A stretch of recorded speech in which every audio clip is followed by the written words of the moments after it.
வணக்கம். திசைகளின் 10 மணி செய்திகள். SST அமல்படுத்தப்படுவதற்கு முன்னதாக பொதுமக்களின் கருத்துக்கள் கண்டறியப்படும். SST எனப்படும் விற்பனை மற்றும் சேவை வரியை அடுத்த மாதம் 1 தேதி அரசாங்கம் அமல்படுத்தவிருக்கும் வேளையில் அதற்கு முன்னதாகவே பொதுமக்களின் கருத்துக்களை அரசாங்கம் கண்டறியும் என்று நிதி அமைச்சரின் அரசியல் செயலாளர் முகமது கமீல் அப்துல் முனீம் தெரிவித்துள்ளார். மக்களின் ஆக்கப்பூர்வமான கருத்துக்களை அரசாங்கம் மதிப்பாய்வு செய்யும் அதே வேளையில் பரிசீலனை செய்ய தயாராக இருப்பதாக அவர் குறிப்பிட்டுள்ளார்.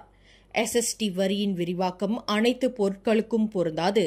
மாறாக அரசாங்கம் முன்பு அறிவித்த பிரிவுகளுக்கு மட்டுமே இந்த SST வரி பொருந்தும் என்று முகமது கமீல் தெரிவித்துள்ளார். இன்று காலமான மாய்கா முன்னாள் தேசிய தலைவர் ஜி. பழனிவேல் அவர்களின் நல்லடக்க சடங்கு வரும் ஜூன் 19 தேதி வியாழக்கிழமை பிற்பகல் 1:30 மணி முதல் 2:45 மணி வரை எண் 3 ஜாலான் பங்கோங் 5910 பங்சார் கோலாலம்பூர் என்ற முகவரியில் உள்ள அவரின் இல்லத்தில் நடைபெறும் என்று அறிவிக்கப்பட்டுள்ளது. நாளை ஜூன் 18 தேதி புதன்கிழமை காலை 9 மணி முதல் இரவு 9 மணி வரை பழனிவேலின் நல்லுடலுக்கு இறுதி மரியாதை செலுத்த பொதுமக்கள் அனுமதிக்கப்படும். வியாழக்கிழமை பிற்பகல் 3:30 மணிக்கு கோலாலம்பூர் செந்தூல் ஹிந்து தகன மேடையில் தான் ஸ்ரீ பழனிவேலின் நல்லுடல் தகனம் செய்யப்படும் என்று அறிவிக்கப்பட்டுள்ளது. 76 வயதான பழனிவேல் இன்று காலை 8 மணியளவில் கோலாலம்பூர் பெரிய மருத்துவமனையில் தனது இறுதி மூச்சை விட்டதாக குடும்பத்தினர் தெரிவித்துள்ளனர். இன்று காலையில் மரணமடைந்த மாய்கா முன்னாள் தேசிய தலைவர் ஜி. பழனிவேலுவின் உடலை கோலாலம்பூர் பெரிய மருத்துவமனையிலிருந்து அவரின் துணைவியார் கனகம் பழனிவேலும் குடும்பத்தாரும் பெற்றுக் கொண்டனர். மாலை 6 மணியளவில் குடும்ப உறுப்பினர்களுடன் மருத்துவமனையின் சவக்கிடங்கிற்கு வந்த கனகம் பங்சாரில் உள்ள தங்கள் இல்லத்திற்கு கணவர் பழனிவேலின் உடலை வாகனத்தில் அனுப்பி வைத்துவிட்டு மருத்துவமனையிலிருந்து குடும்ப உறுப்பினர்களுடன் வீடு திரும்பினார். 2024 ஆண்டுக்கான STPM தேர்வு முடிவு வரும் ஜூன் 24 தேதி செவ்வாய்க்கிழமை வெளியிடப்படும் என்று கல்வி அமைச்சின் தேர்வு வாரியம் அறிவித்துள்ளது.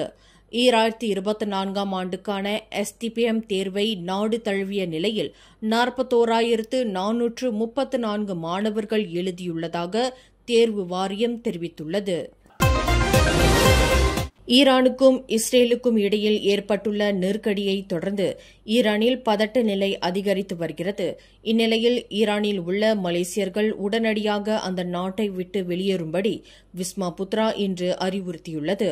அந்த நாட்டை விட்டு பாதுகாப்பாக வெளியேறக்கூடிய எந்த வழியாக இருந்தாலும் அதன் வாயிலாக மலேசியர்கள் உடனடியாக வெளியேற வேண்டும் என்று விஸ்மா புத்ரா கேட்டுக் கொண்டுள்ளது.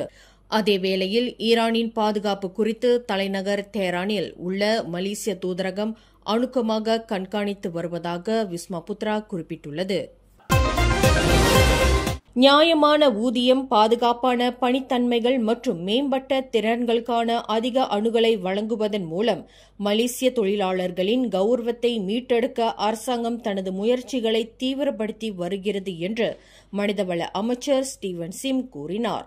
குறைந்த ஊதிய பொருளாதார தோற்றத்திலிருந்து மலேசியா விலகி உள்ளூர் திறமையாளர்களுக்கு சிறந்த ஊதியம் தரும் வேலைகளை வழங்கக்கூடிய உயர் மதிப்புள்ள தொழில்களை ஈர்க்க வேண்டும் என்று சிம் குறிப்பிட்டார். இழக்கப்பட்ட நேரம், இழந்த வாய்ப்புகள் மற்றும் தவறவிட்ட முன்னேற்றத்தை பிடிப்பதற்கு மனிதவள அமைச்சு உறுதி பூண்டிருப்பதாக அவர் குறிப்பிட்டார்.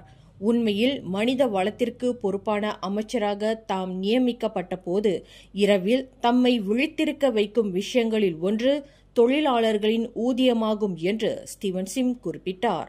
மலேசிய தொழிலாளர்கள் தங்கள் வேலையின் மதிப்பை உண்மையிலேயே பிரதிபலிக்கும் ஊதியத்தை பெற வேண்டும் என்பதே எனது விருப்பமாகும்.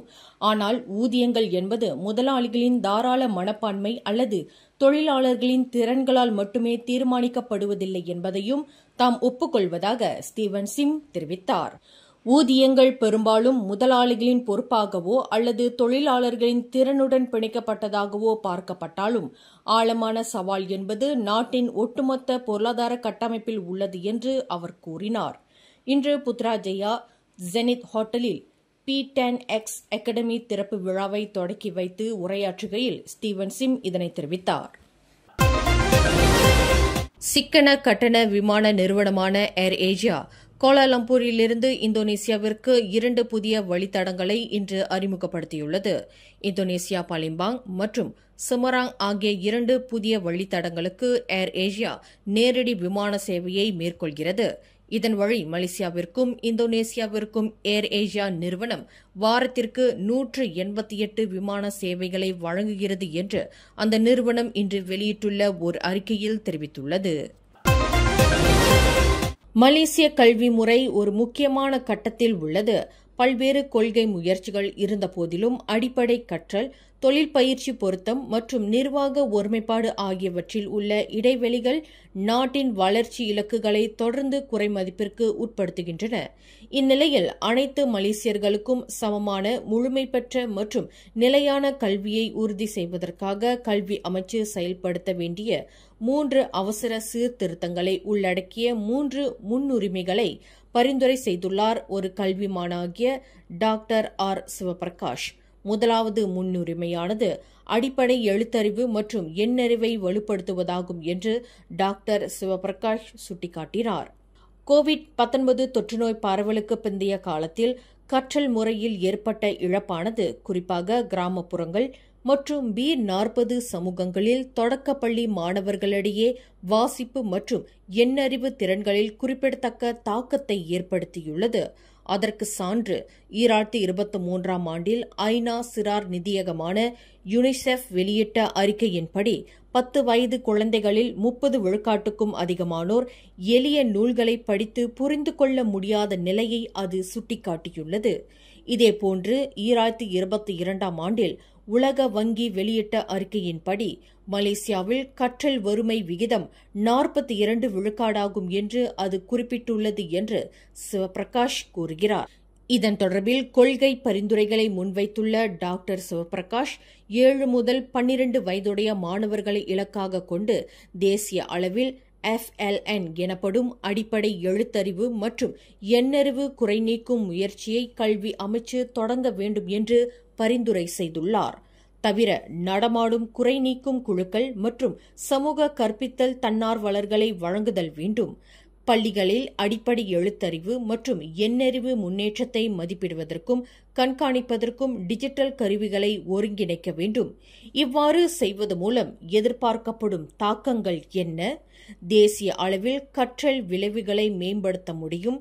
இடைநிலை பள்ளிகளில் மாணவர்கள் பாதியிலேயே பள்ளி படிப்பை நிறுத்திவிடும் விகிதங்கள் குறைக்க முடியும்.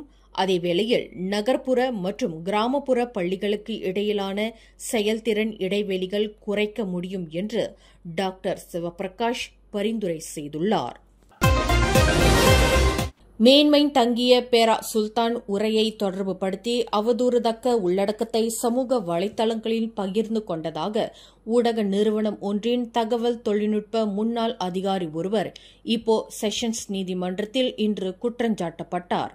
அரிஃப் ஜுல்கார்னைன் அமீர் முகமது இமாம் என்ற 50 வயதுடைய அந்த நபர் கடந்த பிப்ரவரி மாதம் இத்தகைய உள்ளடக்கத்தை பகிர்ந்து கொண்டு மற்றவர்களின் மனதை நோகடித்ததாக குற்றஞ்சாட்டப்பட்டார். நீதிபதி மியோர் சுலைமான் அஹ்மத் தர்மீசி முன்னிலையில் நிறுத்தப்பட்ட அந்த ஆடவர் தனக்கு எதிரான குற்றச்சாட்டை மறுத்து விசாரணை கோரியுள்ளார். வீட்டின் பிரதான ஹாலில் நின்று கொண்டிருந்த 5 வயது சிறுமியை மானபங்கம் புரிந்ததாக வங்காளதேச குத்தகை தொழிலாளர் ஒருவர் கைது செய்யப்பட்டார். மலாக்கா தமன் மாலிம் ஜயாவில் நிகழ்ந்ததாக கூறப்படும் இச்சம்பவம் தொடர்பில் 40 வயது வங்காளதேச தொழிலாளர் இன்று மாஜிஸ்ட்ரேட் N. சிவசங்கரி முன்னிலையில் நிறுத்தப்பட்டு அந்த நபரை 7 நாட்கள் தடுத்து வைப்பதற்கான அனுமதியை போலீசார் பெற்றனர். அந்த ஆடவரின் வக்கிர செயலுக்கு ஆளானதாக நம்பப்படும் அந்த சிறுமி அழுது கொண்டே தனது தாயாரிடம் நடந்த சம்பவத்தை விவரித்ததைத் தொடர்ந்து இதுகுறித்து போலீஸ் புகார் செய்யப்பட்டதாக தெரியவந்துள்ளது. மேலும் செய்திகளை தெரிந்து கொள்ள கீழே இருக்கும் பெல் பட்டனை அழுத்துங்கள். உங்கள் மகிழ்ச்சியை வெளிப்படுத்த லைக் மற்றும் ஷேர் செய்யுங்கள். தொடர்ந்து திசைகளோடு இணைந்திருக்க சப்ஸ்கிரைப் செய்யுங்கள்.